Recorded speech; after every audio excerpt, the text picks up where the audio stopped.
السلام علیکم 10th class بیٹا کیسے ہیں؟ امید ہے آپ سب خیریت سے ہوں گے۔ جی بیٹا آج ہم جماعت دوہم کی جو پنجاب ٹیکسٹ بک کی پنجاب جو ٹیکسٹ بک ہے اس میں شامل حصہ غزل میں سے غزل نمبر 1 کریں گے، جو کہ حسرت موہانی کی لکھی ہوئی غزل ہے۔ ٹھیک ہے، بسم اللہ الرحمن الرحیم سے اپنے سبق کا جو ہے وہ آغاز کرتے ہیں اور اس کو پڑھ لیتے ہیں۔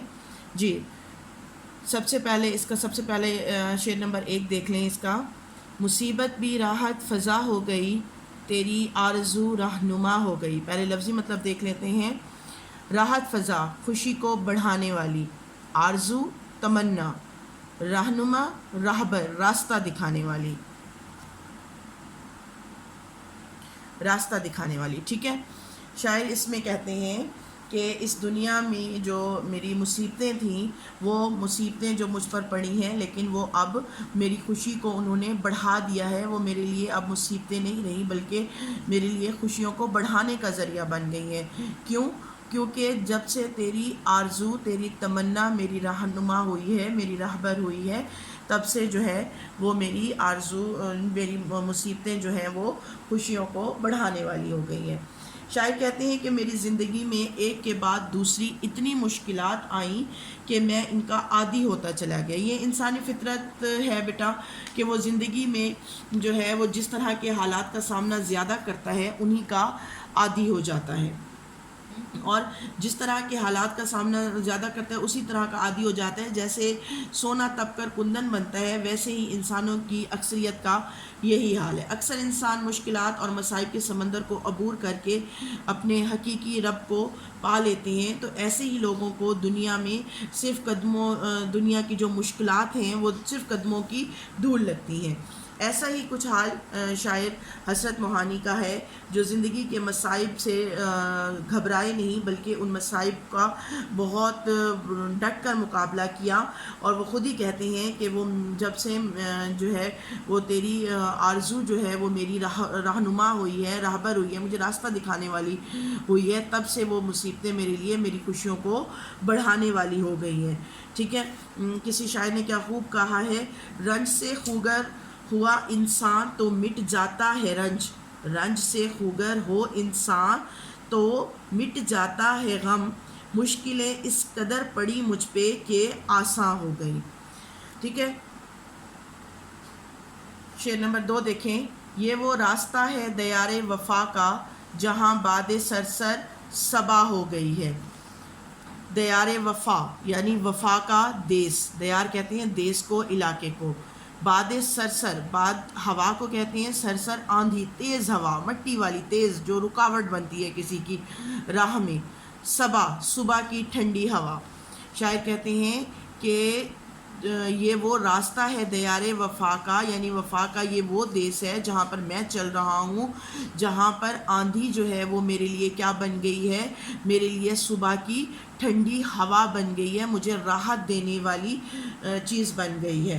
ٹھیک ہے، شاعر جو ہے وہ راہ وفا کا جو ہے وہ راہی ہے۔ ایک جذبہ، ایک لگن ہے جو اس کو آگے بڑھاتا چلا جاتا ہے، ایک جذبہ ہے، ایک لگن ہے جو اس کو آگے بڑھاتا چلا جاتا ہے۔ شاعر کہتے ہیں کہ جس طرح لوگ سچی لگن کو مشل راہ بنا لیتے ہیں اور آگے بڑھتے ہیں، اور تو وہ اس راہ میں آنے والی تیز اور تند جو ہوا ہے اس سے بھی لڑ جاتے ہیں اور اس کی پرواہ نہیں کرتے، تو راستے کی کوئی بھی مشکل ان کے پائے استقامت میں جو ہے وہ رکاوٹ نہیں بنتی۔ ٹھیک ہے، اسی طرح جو ہے وہ ان لوگوں کو یہ آگے بڑھنے کا حوصلہ ملتا ہے، اور پھر وہ جو رکاوٹیں ہوتی ہیں وہ ان کو راستہ دکھانے والی راہبر بن جاتی ہیں۔ وہ کہتے ہیں کہ یہی حال میرا ہے، میں وفا کا جو ہے وہ راہی ہوں، مسافر ہوں، جس کی منزل ہے اپنے رب حقیقی کو پا لینا۔ لہٰذا یہ دنیاوی مصائب جو ہیں وہ مجھے ڈرا نہیں سکتے بلکہ آگے بڑھنے کا وہ مجھے حوصلہ دیتے ہیں۔ بچے، تاریخ گواہ ہے کہ انسان جب سچ کے راستے پر چلتا ہے تو دنیا کی بڑی سے بڑی طاقت بھی جو ہے وہ اگر اس سے ٹکرا جائے تو وہ اس کو پیچھے چھوڑ کر اپنی منزل کو پا لیتا ہے۔ ٹھیک ہے، اسی بات کو کسی شاعر نے کیا خوب کہا ہے، جان دی ہوئی اسی کی تھی، حق تو یہ ہے کہ حق ادا نہ ہوا۔ جی اس کا اگلا شعر دیکھیں، تیسرا شعر، میں درماندہ اس بارگاہ عطا کا، گناہ گار ہوں ایک خطا ہو گئی ہے۔ ٹھیک ہے، شاعر کہتے ہیں کہ پہلے اس کا لفظی مطلب دیکھ لیتے ہیں۔ درماندہ ٹھکرایا ہوا، بارگاہ عطا یعنی وہ بارگاہ، وہ دربار جہاں سے اس کو عطا کیا جاتا ہے، اور وہ کس کا دربار ہے؟ وہ صرف اللہ تعالیٰ کا دربار ہے جہاں سے اس کو انسان کو عطا کیا جاتا ہے۔ گناہ گار، گناہ کرنے والا انسان، خطا غلطی۔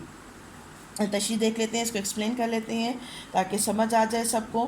ہاں جی، وہ شاعر کہتے ہیں کہ میں وہ آدم ذات ہوں جو اللہ تعالیٰ کے ہاں سے جو ہے وہ ٹھکرایا جا چکا ہے، میں گناہ گار ہوں۔ وہ ذات بہت رحیم اور کریم ہے، خطائیں معاف کر دینے والی ہے، مگر ساتھ ساتھ انسان کو اللہ یہ بھی باور کراتا ہے کہ اگر تم میرے راستے پر چلو گے تو فائدے میں رہو گے، اور اگر شیطان کی پیروی کرو گے تو سراسر خسارے میں رہو گے۔ ٹھیک ہے، یہی حضرت آدم علیہ السلام کے ساتھ ہوا۔ ان کو جنت میں جو ہے اللہ تعالیٰ نے جنت میں بھیجا، لیکن ایک غلطی جو ہے وہ ان سے ہوئی، اور ان کو اس غلطی کی پاداش میں حضرت آدم علیہ السلام کو اس دنیا میں اللہ تعالیٰ نے بھیجا۔ وہ شیطان کے بہکاوے میں آئے اور ان سے ایک غلطی ہو گئی، اور ان کو جو ہے وہ اس دنیا میں بھیجا گیا۔ ٹھیک ہے، اسی غلطی کا وہ ذکر کرتے ہوئے کہتے ہیں کہ میں بھی ایک جو ہے وہ گناہ گار انسان ہوں، میں بھی خطا کا پتلا ہوں، مجھ سے بھی غلطی ہو گئی ہے۔ آپ نے جس طرح آپ مہربان ہیں، رحمان ہیں، رحیم ہیں، غفور ہیں، معاف کرنے والے ہیں، مجھے بھی اسی طرح معاف فرما دیں۔ میں ہر جگہ سے ٹھکرایا گیا ہوں، اور اگر آپ کے در سے بھی ٹھکرا دیا گیا تو میں کہیں کا نہیں رہوں گا، مجھے کہیں سکون نہیں ملے گا۔ یا اللہ آپ مجھے معاف فرما دیں۔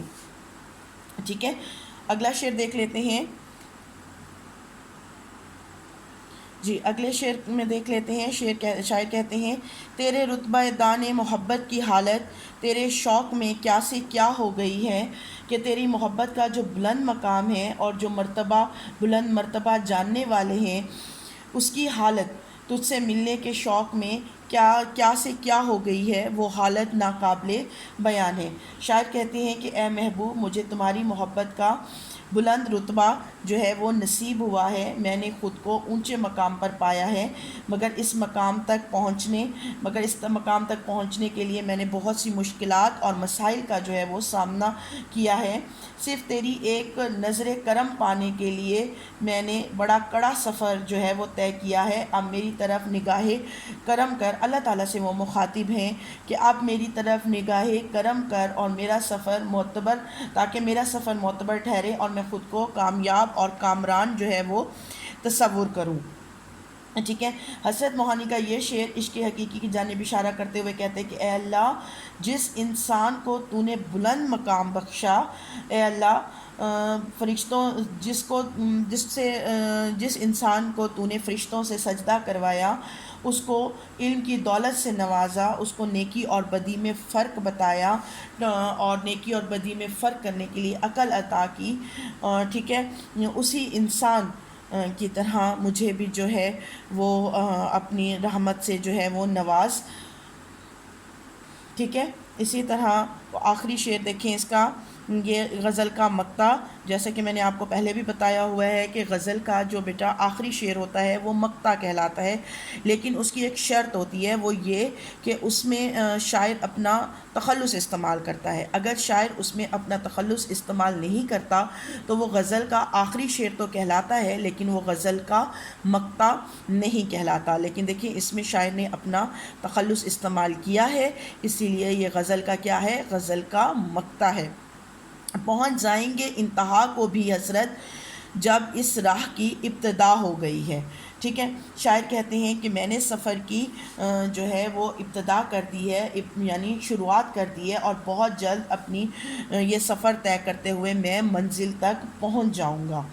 ٹھیک ہے، شاعر اس شعر میں زندگی کی حقیقت کو بیان کرتے ہوئے کہتے ہیں کہ ہر انسان کی زندگی کا جو ہے وہ آغاز ہوتا ہے، اور وہ آغاز اس کی پیدائش سے شروع ہو جاتا ہے، اور اس کا اختتام کس پر ہوتا ہے؟ اس کی موت پر ہوتا ہے۔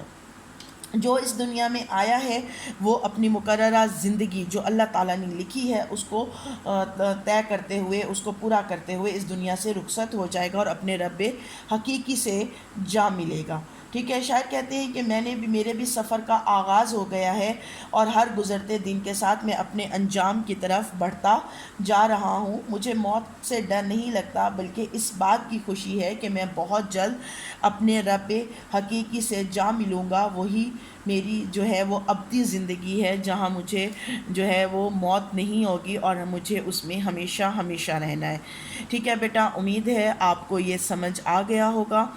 آج تک کے لیے اتنا ہی، انشاءاللہ اپنے نئے اگلے لیکچر میں ہم جو ہے کچھ اور جو ہے وہ پڑھیں گے۔ اوکے، اللہ حافظ۔